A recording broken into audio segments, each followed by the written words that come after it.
baru baca baru aku. Boy balik mau dia makan baru. Bagi makan baru aku ransak-ransak baju dah kok. Kape Jumat jadi rencana karena baru lu makan lah. Kape Jumat ini Sabtu hari kape Jumat ini kok. Iyo ya lebih kunda dia. Kan iyo tu dah baru tu juga. Ada tukar baju lu. Aneh-aneh aja lah dia perawat tadi. Main ke barang ayuda, pandai mengicuan, pandai mauta, baiklah udah dari rumah, oi basaling gua udah di luar. Oh ya sia adia ioan inyo mamaca rumah tangga kita. Oi dalam lai watindaan, oi tanggung jawab ini dia bongi-bongi. Rancaklah udah jujur saja, pado dan bungku yang baju dah jo asoy.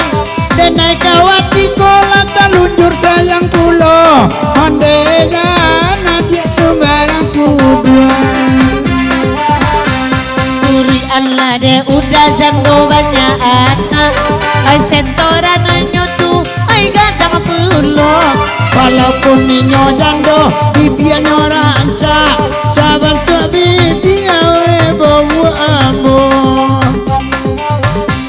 Ay sana hati dena malam kini, Allah lape kabe dena samalam ko.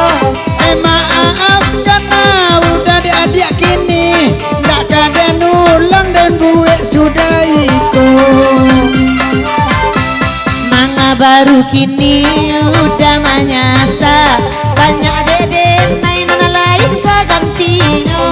Enan ko bila bersifat manusia, kalau nyokotin sifat enan kuaso.